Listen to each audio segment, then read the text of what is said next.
Sziasztok! Folytassuk a függvényekkel. Ugye miért írunk függvényt? Nyilván függvényekre azért van szükség, mert egy csomó feladatot sokszor szeretnék elvégezni. Szóval van egy kis kódrészletem, amit én sokszor szeretnék alkalmazni, ezért azt fogom csinálni, hogy ezt én berakom egy függvénybe, és amikor szükségem van rá, akkor én azt csak meghívom, és már is fogom tudni alkalmazni a függvényemet. Nézzük is. A legegyszerűbb függvény, amit el tudok képzelni, ez kb. Így néz ki, hogy először van egy kulcs szó, az a def. Ezzel jelzem a Python felé, hogy én most egy függvényt szeretnék írni, és a függvény neve az lesz, hogy hello. Zárójelek között pedig fel fogom tudni sorolni a paramétereit, az inputjait, amiket aztán fogok tudni a függvényben használni. Egyelőre nem adok neki ilyen semmilyen paramétert. Utána ennek a sornak a végére, ahol a def keyword szerepel, 2 pontot kell rakni, és utána, hogyha egy entert ütünk, akkor rögtön beugrik nekünk 4 szóközzel beljebb. Ugye neked csak 2-vel ugrik be, akkor az a beállításoknál tudod beállítani. Ez is nagyon fontos, hogy 4 szóköz kell, olyan, mint egy for ciklus vagy egy if statement, és annyit fogok csak csinálni, hogy kiíratom azt, hogy hello world, ugye ez a legegyszerűbb dolog, amit lehet csinálni, lefuttatom, és azt látom, hogy az ég egyet a világon nem történt semmi, illetve nem iratott ki semmit, pedig benne van, hogy print hello world, és azért nem történt meg a kiíratás, mert nem hívtam meg a függvényt. Egyelőre csak annyit csináltam, hogy létrehoztam magát ezt a hello nevű függvényt, és most egy következő kódblokkban beütöm azt, hogy hello, és mivel ez egy függvény, meghívom, szóval rakok mögé zárójeleket, meghívtam, és már is látjátok, hogy kiíratta azt, hogy hello world. Így néz ki a legalapabb függvény, és most módosítani fogom ezt a függvényt, méghozzá beírom neki, most nem a világot üdvözli, hanem üdvözöljön engem. Azt mondom neki, hogy my name. A my name az egy paramétere lesz a függvénynek, és akkor ez legyen a hello 2 függvény, és a my name lesz az input paramétere, és f-stringet már írtunk, ezért csinálok egy f-stringet, és a word helyett kapcsolt zárójelek közé beütöm azt, hogy my name.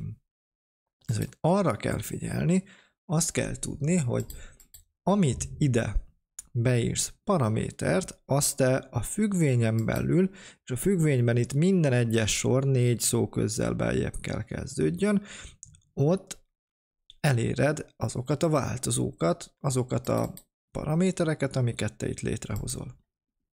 Jó, lefuttatom, és most meghívom hibásan, hogyha azt mondják, hogy hello 2, és így lefuttatom, akkor azt mondja, hogy hát van egy kis hiba, mert hogy egy input paramétert, azt ő vár nagyon, de nem adtam neki semmit. Ezért ide beütöm a nevemet, hogy Misi, és amint ez megvan, akkor látjátok, hogy már is ismer engem, és már is tud üdvözölni. Jó. A következőben, amit nagyon fontosnak tartok, az az, hogy megértsük, hogy mi a return és egy print között a különbség. Visszatérek erre a hello függvényre, és ide én csak így beütök számításokat. 2 meg 3, és a végén egy return kulcsszót használok, és visszatérek egy listával. Bocsánat, így listával fogok visszatérni, aminek 1-2 az eleme. Most mi fog történni? Mit tippeltek? Lefuttatom, egyelőre semmi, és ide kiíratom, vagy én meghívom a függvényt, mert ugye meg kell hívni ahhoz, hogy ez végrehajtódjon, és azt látjuk, hogy egyrészt történt egy hello world, és egy lista a végén, hogy akkor most mi is történik itt, meg hova tűnt ez a 2 meg 3. Szóval azt kell tudni és megérteni, hogy amit te itt a függvényben belül csinálsz, az bármi lehet. Számolhatsz, irathatsz, és a végén mindig legyen egy return értéket. Ha nincsen return értéked, akkor az utolsó értékkel fog visszatérni, vagy van egy csomó olyan esetben, amikor így semmivel, akkor nem fog semmivel visszatérni, csak így számokat, meg végrehajtja azokat az utasításokat, amiket ugye beleírtál. És ennek hol van szerepe ennek a return értéknek? Hát ott, amikor én el akarom menteni változóba. Azt mondom, hogy A egyenlő hello, és meghívom, szóval a kimenetét annak a függvénynek elmentettem egy A változóba, és akkor rögtön látjuk, hogy a különbség az, hogy nem adta nekünk ide az 1-2-t, mint lista, mert az előbb ugye kiírta, hanem ő ezt így elmentette. És hogyha én most ide beütöm azt, hogy A, akkor látjátok, hogy visszaadja szépen a listát. Szóval a print és a return között az a nagyon fontos különbség, hogy print az mindig végre fog hajtódni, hogyha nincsen egy if statementben, akkor az így mindig végrehajtódik, és a return az pedig az, amikor elmented egy változóba, azzal visszatér. Mi van akkor, hogyha nincsen return értékem? Most lefuttatom újra, lefuttattam a A-t, ugyanúgy kiírta, hogy hello world, és az A, látjátok, hogy semmi. Nincsen semmilyen visszatérési értéke. Hiába, az nincsen semmi, ez egy non. Ugye beütjük azt, hogy type, megnézzük a type-ját, a non-type. Azt mondja, hogy így semmi. Mert nem tértem vissza semmivel. Ez az alapvető különbség, és én mindig azt javaslom, hogyha beütötted azt, hogy def és my function, bármi, mindig legyen, mindig úgy kezd, hogy return. Mert akkor tudod, hogy valamivel vissza kell térjél. És ez egy nagyon fontos dolog, jó? Itt megcsinálod a számításokat, és a végén pedig visszatérsz valamilyen értékkel. Jó, ugye ez is megvan, akkor most már tudjuk nagyságrendileg, hogyan épülnek fel ezek a függvények. Rengeteg példát fogunk most megoldani, gyakorolni. És az első feladat az, hogy legyen kicsit menjünk vissza a prim számra. Ugye itt van a prim számunk, ez a prim szám generátorunk, ez az, amivel megnézzük azt, hogy egy szám az prim szám-e, és írjunk egy függvényt, aminek átadunk egy számot, ami aztán eldönti, hogy a szám, amit beadtunk neki paraméternek, az prim szám-e vagy sem. Állítsátok meg a videót, és hajrá! Hogyha megvan, akkor az nagyon szuper, ugye úgy kezdjük, hogy def is prime lesz a függvényemnek a neve, és átadok neki egy x-et. Az x az lesz a szám, amit én ott átadok. Nyomok egy entert, és ide bemásolom azt, amit csináltunk följebb, és megcsinálom a behúzást, mindegyik a fő kódrészlet, a függvényen belül az 4 space-szel bejebb van. Itt az x-et ki tudom törölni, mert az x-et az paraméternek adom, és azt mondom, hogy alapba az isPrime az true. És végigmegyek 2-től az x-ig, ami maga ugye a szám, és kiíratást nem csinálok, az nem kell, és annyit csinálok, hogy megvizsgálom, hogyha moduló osztás az éppen aktuális futóváltozóval az egyenlő 0, akkor azt mondom neki, hogy ez a szám nem prímszám, és legvégén pedig return-ölök.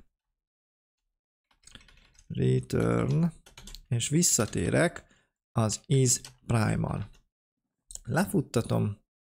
Ja, igen, bocsánat, itt a futóváltozó, vagy a függvénynév meg a változó is ugyanaz lett. Ez nem jó. Úgyhogy mindenképpen legyen az, hogy check prime. Jó, legyen úgy, hogy check prime. Az lett a függvényem neve. És akkor megnézzük, hogy például a 3-asra mit mond. Azt mondja, hogy ez egy prim szám. És mit mond a 45-ösre? Arra azt mondja, hogy az nem prim szám. Jó. Oké.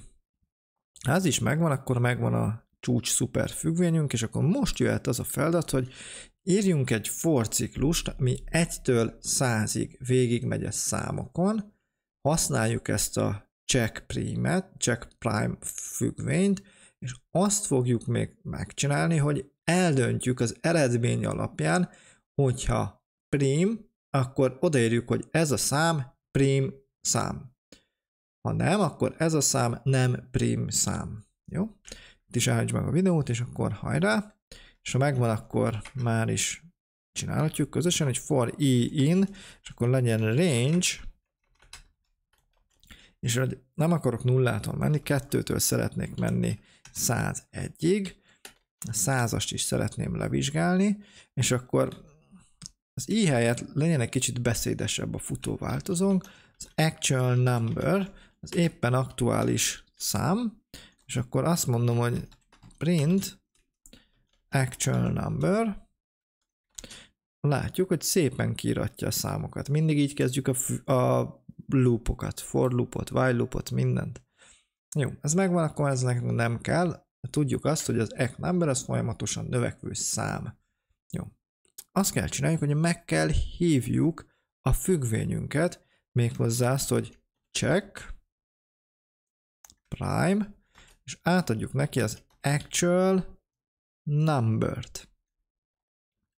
És akkor ez maga, ez egy true vagy false értékkel fog nekünk visszatérni. És akkor innentől kezdve már csak annyit kell csináljunk, hogy megmondjuk neki, hogy hogyha ha ez igaz, ha ez egy prim szám, abban az esetben csinálok egy printet, egy f-stringet, és azt mondom, hogy the number, ide berakom ugye magát a actual number-t, mert ugye azt vizsgáltuk, is prime number. Jó. És ugye, hát ez most vagy igaz, vagy hamis, szóval itt akkor rögtön tudok csinálni egy else ágot, és ez kb. Úgy, ahogy van, kimásolhatom, és is not prime number. És ezt lefuttatom, és akkor már is szépen ideírta nekünk, hogy a 2-es, 3-as prim, 4-es nem, 5-ös prim, 6-os nem, és akkor így tovább. Na, szuper, ez is egy feladatmegoldás volt, és ez is viszonylag az egyszerűbbek közé tartozott, és itt bemutattuk azt, hogy van egy check prime nevű függvényünk, amit egy for ciklusban folyamatosan tudunk használni, és ahelyett, hogy ez a sok sor, ez itt lett volna bent, ehelyett csak így ennyi van, és akkor nem az van, hogy 2 egymásba ágyazott for ciklusunk van, hanem itt sokkal tisztább, értelmezhetőbb és szebbnek tartom én legalábbis a kódot, úgyhogy remélem ezt te is így gondolod. Tényleg sokkal szebb és olvashatóbb, úgyhogy ezek a függvények egy nagyon-nagyon fontos részei a programozásnak, későbbiekben még nagyon-nagyon sok függvényt fogunk írni, hogy egyszerűsítsük az életünket. Úgyhogy tartsanak a következő videóban is, ahol bemutatom az Advent of kódot, ahol már is el tudunk kezdeni nagyon izgalmas feladatokat megoldani, és azt is elmondom, hogy miért jó ez az Advent of Code. Erőt, egészséget, sziasztok!